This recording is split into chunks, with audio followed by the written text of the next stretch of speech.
Good morning friends, welcome back to my channel, welcome to a new fresh vlog. ফুলগুলো দিয়ে ছাদে গিয়ে সে ফুলগুলো দেখতে দেখতে তোমাদের সাথে সকালটা স্টার্ট করে দিলাম। আজকে ডেলি ব্লগের একটা সুন্দর পর্ব। মনটা না এত ভালো লাগে, অ্যাকচুয়ালি এই গাছগুলো সবই মায়ের ছানাপোনা, তো মা এখন দায়িত্বটা কিছুদিনের জন্য আমাকে দিয়েছে। লঙ্কা গাছ থেকে শুরু করে কি গাছ আছে আর কি গাছ নেই, বড্ড যত্ন মা করে, ঠিক সেভাবেই আমি করার চেষ্টা করছি। তবে সত্যি বলতে কি দু একদিনের মধ্যেই জানো তো প্রেমে পড়ে গেছি, মানে গাছগুলো দেখে না ভালোবাসা তৈরি হয়ে গেছে, যে গাছগুলো একটু একটু করে বড় হচ্ছে, প্রতিদিনই যেন বড় হচ্ছে, সেটা দেখতে থাকলে না নিজের একটা অদ্ভুত শান্তি, অদ্ভুত ভালো লাগা কাজ করছে। বিশেষত সকালের এই যে সুন্দর একটা মিষ্টি রোদ এই শীতকালে, এটাতে না গাছগুলোকে আরো তরতাজা, আরো সুন্দর লাগে দেখতে।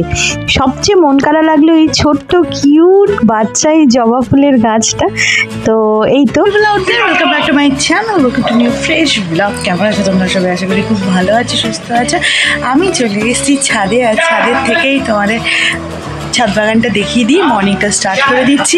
গুড মর্নিং হয়ে গেছে প্রায় ঘন্টাখানেক আগে, আর ছাদে চলে আসলাম একটু ভালো করে জল টল দিয়ে একটুকে পরিচর্যা করি। মায়ের বড় প্রিয় জিনিস, আমারও প্রিয়। তো এই তো আজকে দিনটা দেখি সারাদিন কি করা যায়। তো stay tune on my video, দেখতে থাকো তাহলে কি করছি না করছি। আমার ডান, আমি দেখিয়ে নিচ্ছি তোমাদেরকে। এই হলো আমার চপিং। এটা হলো একটু গাজর গ্রেট করে নিয়েছি, এখানে অল্প ক্যাপসিকাম দেখো ছোট ছোট করে চপ করে নিয়েছি, এখানে অল্প টমেটো।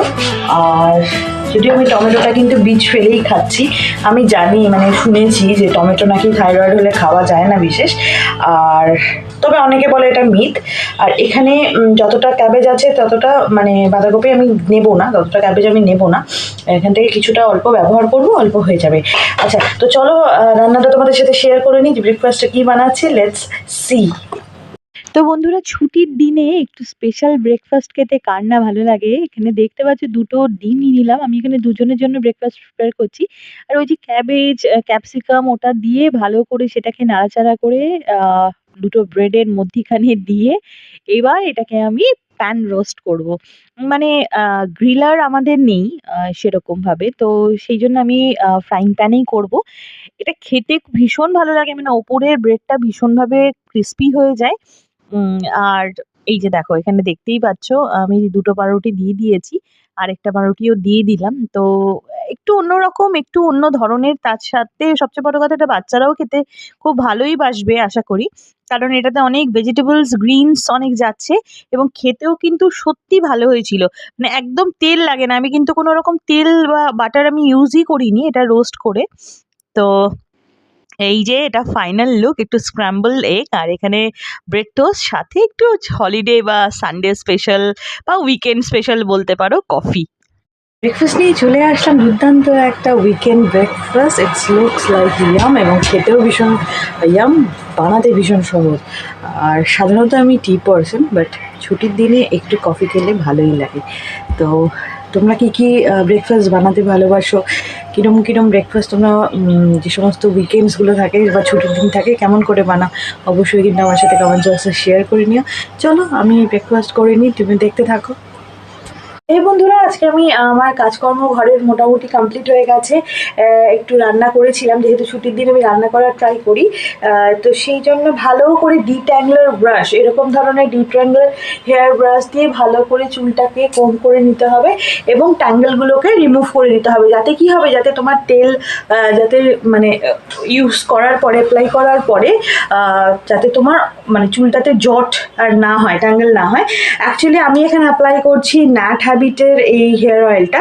এটা কিন্তু সামার দাসাবটি হেয়ার অয়েল, এটা হেবিস্কাস আর আমলা, তার মানে জবা ফুল আর আমলকি ভীষণ ভালো একটু গুণ রয়েছে এটার মধ্যে।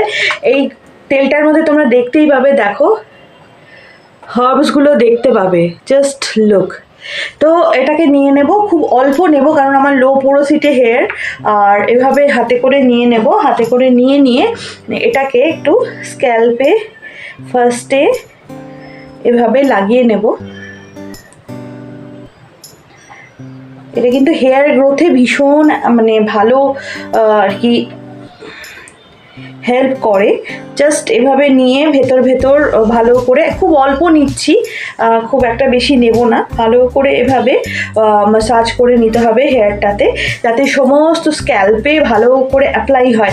এক গাদা তেল আগেই নেব না। লো পোরোসিটি হেয়ারে, ড্রাই হেয়ারে কি হয়, আমাদের খুব বেশি অয়েল লাগানোর আগেও যেটুকু অল্প তেল নেওয়া হয়, সেই অল্প তেলটাকেই ভালো করে লাগিয়ে নেওয়া হয়। If needed then we can take it more, right? তো ভালো করে এভাবে লাগিয়ে নিচ্ছি। আমার মনে হচ্ছে আমার আরেকটু দরকার। খুব সুন্দর একটা কালারের তেল এটা বন্ধুরা, দেখো। সো আমি ভীষণ, ওই 10 থেকে 12 ফোঁটা তেল enough according to your length. তোমরা কম বেশি করতেই পারো, কিন্তু ভারী তেল এটা, একটু যেহেতু জড়িবুটি দেওয়া রয়েছে, সো ভারী তেল। ভালো করে তেলটাকে লাগিয়ে নেব। ছুটির দিন ছাড়া তো এগুলো হয় না, সো একটু ওই জন্য তেল লাগিয়ে নিতে হবে, কারণ চুলেরও যত্ন প্রয়োজন। চুল তো একটা ডেড সেল। তো এরপরে আমি দেখছি আমার কিন্তু লেন্থটাতে আমি দিইনি, সো লেন্থের জন্য আবার 2-4 ফোঁটা নিয়ে নেব। খুব বেশি এটা আমার ধারণা, বুঝলে তো, আমি বলতে পারবো না, এক্সপার্ট আমি নই, তবে আমার ধারণা তেল লাগিয়ে খুব বেশি ম্যাসাজ করলে না, মানে সার্কুলেশন বেড়ে যায় ব্লাডের, এবং তার জন্য বোধহয় আমার হেয়ার ফলটা বেশি হয়। এটা আমার এক্সপিরিয়েন্স, তোমাদের কাছে অন্য হতেই পারে, কিন্তু আমি খুব বেশি ম্যাসাজ করা পছন্দ করি না। হেয়ারটা যেহেতু লো পোরোসিটি এবং ড্রাই হেয়ার, ব্রেকআউটস কিন্তু খুব তাড়াতাড়ি হয়ে যায়। ভালো করে দেখো লেন্থে লাগিয়ে নিচ্ছি।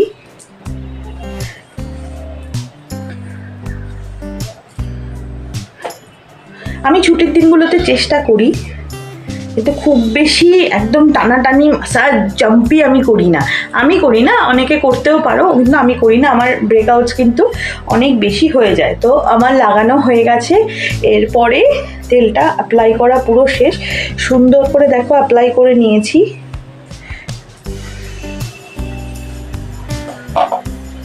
ব্যাস, এটাকে জাস্ট এই যে ক্ল্যাচার নেব আমি, কারণ একটু কাজ বাকি আছে, তো সেটাকে দিয়ে এভাবে হালকা করে ঘুরিয়ে ঘুরিয়ে, কত সময় লাগলো, হার্ডলি 5 থেকে 10 মিনিট হয়তো লাগবে।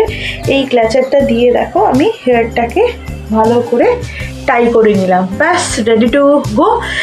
নেক্সট কিছু কাজ আছে, চলো, তারপরে তোমার সাথে লাঞ্চে টেবিলে দেখা হচ্ছে ডাইরেক্ট। মাথায় তেল মাখার পর একটু স্নান করে ঠাকুরকে দিয়ে দিলাম। মনে হলো তোমাদের সাথে একটু শেয়ার করি। ফুলগুলো দেখতে পাচ্ছ, একদম আমাদের ছাদ বাগানেরই ফুল। খুব শান্তি লাগে জানো তো, ঠাকুরকে যখন পুজো অর্চনা করা হয়। আমি প্রদীপটা দিনের বেলাতেও জ্বালাই। তো অল্প একটু সেট হয়ে গেলে, মানে একটু সঙ্গে সঙ্গে কিছু দিও না, কারণ 5 থেকে 10 সেকেন্ড একটু মানে সেট হওয়ার সময় দিও। তারপরে আমি যেটা ইউজ করি নর্মালি, মানে এমনি বেরোলে, সেটা কিন্তু এই ল্যাকমের রোজ পাউডারটা। এটা লুজ পাউডার, লুজ ফরমেশনে, বেশ ভালো, মানে বেশ ভালো আর কি। তো চলো অ্যাপ্লাই করে নিই।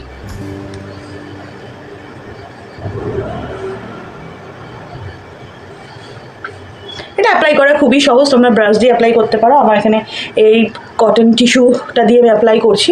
এটার অ্যাপ্লিকেটার, এটা যেটা সাথে দিয়েছিল, ওটা 1-2 বার মানে বেশ কিছুদিন হওয়ার পর এটা নষ্ট হয়ে গেছিলো, সো আমি ওই জন্য টিস্যুটা দিয়ে একটু ভালো করে অ্যাপ্লাই করে নিচ্ছি। তোমরা জানোই আমার সবচেয়ে বেশি টেনশন হয় আমার নেক এরিয়াটা নিয়ে, বিকজ মানে কি বলে তো বন্ধুরা, আমি নেক এরিয়ার এই দাগটার জন্য, বা এই কালো যে পিগমেন্টেশন রয়েছে, আমি ডাক্তারও দেখিয়েছি। অ্যাকচুয়ালি ডাক্তার আমাকে সাজেস্ট করেছিল যে তুমি রোগা হয়ে যাও, রোগা হয়ে গেলে তোমার হয়তো পিগমেন্টেশনটাও কমে যাবে। আমি জানি না রোগা হলে কমবে কি না, আদতে রোগা হবও বা কি না, কিন্তু খুব আমার খারাপ লাগে। ডাক্তার নিয়ে অনেকেই প্রশ্ন করে, সো আমি খুব কনসার্ন হয়ে যাই যাতে আমার গলাটা না দেখা যায়। তবে নিজের ইনসিকিউরিটিটাকে একটু মানে ওভারকাম করার চেষ্টা করছি, কারণ খুঁত মানুষ মাত্রই থাকে, আর সেই খুঁতটা নিয়ে যদি আমরা চলতে থাকি না, আমরা মানে এগোতেই পারবো না। সো এই তো হয়ে গেছে। আজকে কিন্তু মানে এখন হাতের কাছে যা আছে সেটা দিয়ে আইব্রো সেট করছি। তোমরা কজন চিরুনি দিয়ে আইব্রো সেট করো গো? আমার আইব্রোটা অ্যাকচুয়ালি প্লাক করাতেও হবে। কালকে সানডে, কালকে আইব্রোটা ভালো করে প্লাক করিয়ে নেব। এই যে টিপের পাতাটা, আমার মেরুন কালারের ছোটো টিপ পরতে বেশ ভালো লাগে। তো হয়ে গেল। এবার হেয়ারটাকে ভালো করে কম করে নেব। প্রথমে একটু ডিট্যাংলার, এই যে দেখো আমার ডিট্যাংলারের ব্রাশটা, এই ব্রাশটা দিয়ে দুটো একদম ভালো করে পার্ট করে, যেহেতু আমি শ্যাম্পু করেছি তেল দিয়ে, একটু আঁচড়ে নেব।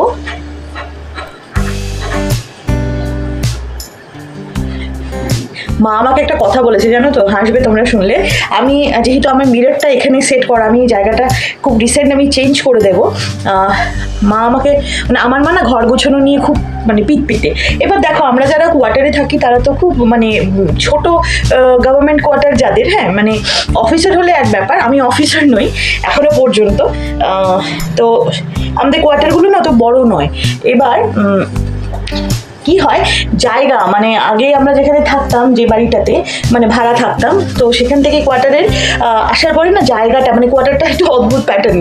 এখন কি করা যাবে, এখন যা আছে তো সেখানে থাকতেই হবে। আমাদের বাইরে থেকে যাতায়াত করে চাকরি করা যাবে না, আমি যে পোস্টে চাকরি করি বা কিছু, তো সেই জন্য এখানে অ্যাডজাস্ট করে থাকতে হয়। যেটা বলছিলাম, আমার মা খুব খুঁতখুঁতে। কেন বললাম, এই যে তোমরা দেখতে পাচ্ছ এই যে আলমারির ওপরটা, এটা আমার মা আমার ব্লগ ভিডিওটা দেখেছে, বুঝলে, দেখে আমাকে বলছে আমার মা ভীষণ ভালো ঘর সাজায়।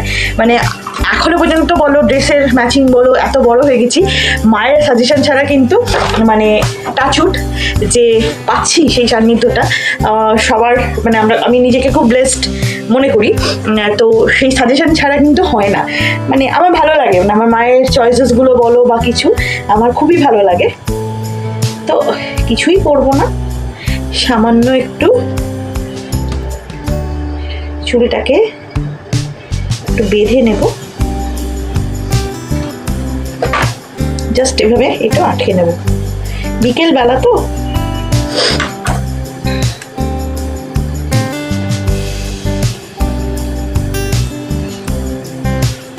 কি ঠিক আছে তো? আই হোপ বেশি কিছু সাজের ব্যাপার নেই। আর এই তো লিপসে একটু সামান্য কিছু দিতে পারলে ভালো। এই দেখো রেনের এটা খুব সুন্দর একটা লিপ বাম, এটা আমি দিদি জানি প্রায় শেষ, তো অল্প দিয়ে নিচ্ছি।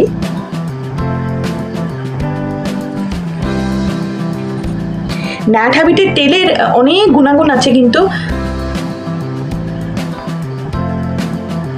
কি বলতো, দুবার শ্যাম্পু না করলে হয় না। আর যেহেতু আমার লো পোরোসিটি হেয়ার, তো সেই জন্য খুব স্ট্রং নয়, একটু দুর্বল হেয়ার, তো সেই জন্যে কি করি, ওই দুবার করে আমি শ্যাম্পু করি না। মানে আজকে করলাম, আবার আমি সাধারণত ছুটির দিনগুলো দেখি, আর যেহেতু টানা 3 দিন একটু ছুটি পেয়েছিলাম, যেখানেই যাই পারফিউম ছাড়া কিন্তু চলে না। তো এটা কমপ্লিট হয়ে গেল লুকসটা, তোমাদেরকে দেখাচ্ছি। দুপাট্টা আছে, এটার একটা খুব সুন্দর ম্যাচিং।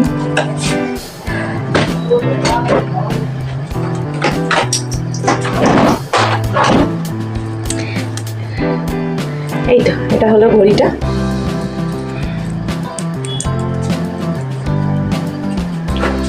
আর এই হলো খুব সুন্দর একটা প্রিন্টেড দুপাট্টা, খুব সুন্দর দুপাট্টাটা, আমার ভালো লাগে খুব।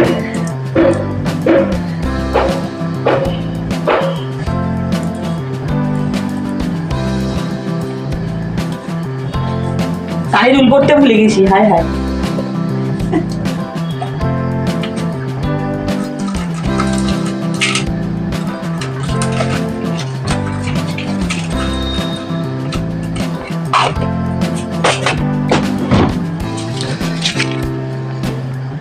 তো তোমরা জানো আমি কানে ছোটো ছোটো ওই ছোট্ট ঝোলা দুলগুলো আমি খুব কমফোর্টেবলি পরি আর কি, আমার খুব ভালো লাগে। কি রে বাবা, কানে ঢুকছে না কেন? চলো, এই হলো ছোট্ট ছোট্ট দুটো ড্রপলেট।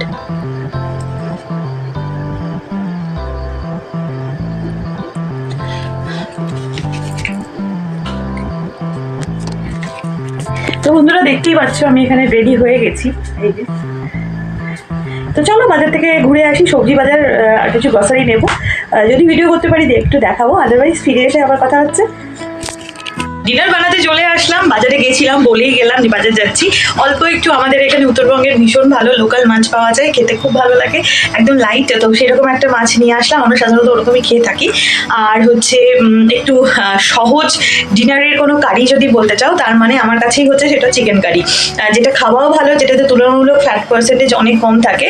আর এই তো একটু বানিয়ে নিচ্ছি, সেই জন্য মশলাপাতি কেটে নিয়েছি। এই দেখো আমার পেঁয়াজ রসুন একটু কাঁচা লঙ্কা চিড়ে করাই হচ্ছে। মা রাতে চিকেন খাবে না, সো মায়ের খাওয়ার কোনো ব্যাপার নেই যেহেতু, সেই জন্য আমি একটু লঙ্কা দিচ্ছি। আদারওয়াইজ আমার মা খুব একটা ঝাল খায় না, যে মানে যেটুকু ঝাল ওটুকুও খায় না, মায়ের কষ্ট হয়।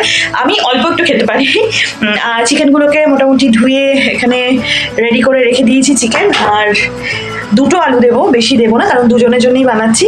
এই তো বন্ধুরা, আর দেখতে থাকো আমার রান্নাঘরটা। কিছু করার নেই, মানে কুর্তি কোয়ার্টারের একটা ছোট্টখাটো রান্নাঘর, এখানে একটু অ্যাডজাস্ট করেই থাকতে হয়, কিন্তু ভালো লাগে। বাড়ি থেকে দূরে নিজের একটা মানে ছোট বাড়ি বলতে পারো, এই বাড়িটার আবেগ থাকে আমাদের কাছে, কারণ আমরা এটাকেই বাড়ি বলেই মনে করি। কিছু যেহেতু অন্যখানে, মানে আমি যে চাকরিটা করি আমার অন্যখানে থেকে চাকরি করাটা সম্ভব না, মানে যাতায়াত করে আমি করতে পারবো না, আমার এখানে থাকতে হবে, আমার ডিউটিটাই এই ধরনের। তো এই তো এখন ননস্টিক প্যান বসিয়ে দিয়েছি। তো রেসিপিটা তোমাদের সাথে, রেসিপিটা আমি আর শেয়ার করলাম না এই ভিডিওটাতে, এই ব্লগে, ওটা একটা অন্য রেসিপি দিয়ে দেবো। চিকেনের আমার ভালো একটা রেসিপি ছিল, আজকে যদিও ভীষণ লাইট করে বানাচ্ছে, অত তামঝামের কোনো ব্যাপার নেই। ওই রেসিপিটা আমি লিঙ্ক ডেসক্রিপশন বক্সে দিয়ে দেবো, তোমরা অবশ্যই দেখো। তো চলো আজকে রান্নাটা করে ফেলি ঝটপট করে। এই রেসিপিটা, এটা কোনো রেসিপি নয়। পেঁয়াজ, আদা, একটু রসুন, একটু কাঁচা লঙ্কা, আলু আর একটা গোটা পেঁয়াজ পুরো ডাইরেক্ট দিয়ে একটু কষিয়ে নিয়ে তার মধ্যে অল্প জল দিয়ে আজকে এটা লাইট রান্না করব, তাই ভীষণ কম তেলে রান্নাটা, কিন্তু খেতে ভীষণ ভালো লাগে। আর চিকেন যারা ভালোবাসে তারা তো মানে ভালো লাগবেই। তো এই ছিল আজকে ডিনারের রেসিপি, খুব সহজে একটা, খুব ঝটপটে, একটু ঝাল ঝাল করে। এই শীতের মানে এই মানে শুরুর দিকে না এরকম ঝোল দিয়ে রুটি বলো বা অল্প ভাতই বলো, দুটোই সমানভাবে খেতে ভালো লাগে। আর চিকেন যারা ভালোবাসে তাদের তো ভালো লাগবেই। ডিনার টাইম হয়ে গেছে, এখন ডিনার নিয়ে বসে পড়েছি। ডিনারের এই যে প্লেট সাজিয়ে নিয়েছি, যে চিকেন কারিটা রান্না করেছিলাম ওটা দিয়েই খাচ্ছি, একটু রয়ে গেছে, সেটা কালকে হয়তো সকালবেলায় হয়ে যাবে। তো এই তো আমি বসে পড়লাম, আমি একটু আগেই খাচ্ছি আর মা একটু পরে খাবে, বিকজ মা বিকেলবেলা একটু টিফিন করেছে আর কি, আমার খাওয়া হয়েছিল না আজকে বেরোনোর জন্যে। তাহলে এই তো আজকে দিনটা এভাবে কেটে গেল। ব্লগটা কেমন লাগছে আমাকে অবশ্যই কমেন্টসের মাধ্যমে তোমরা জানিও প্লিজ। আর এই তো নতুন কোনো ব্লগে, নতুন কোনো ভিডিওতে, প্রোডাক্টিভ ভিডিওতে, যেটা দেখে তোমাদের ভালো লাগবে আশা করি, এরকম কোনো ব্লগ ভিডিও নিয়ে আবার চলে আসবো। খুব ভালো থেকো তোমরা, চ্যানেলটাকে অনেক অনেক ভালোবাসা দিচ্ছ, তার জন্য সবাইকে আন্তরিক ধন্যবাদ। আর এভাবে সাপোর্ট করতে থেকো। কী কী বিষয় ভিডিও দেখতে চাও সেটা কিন্তু অবশ্যই আমাকে কমেন্টসের মাধ্যমে লিখো। আর এই তো খুব ভালো থেকো সবাই, চ্যানেলটা সাবস্ক্রাইব করে দিতে একদম ভুলো না, ভিডিওটা লাইক, কমেন্ট এবং শেয়ার করে দিও প্লিজ। আজকের মতো আসি তাহলে, গুড নাইট, সবাই খুব ভালো থেকো, টাটা, বাই।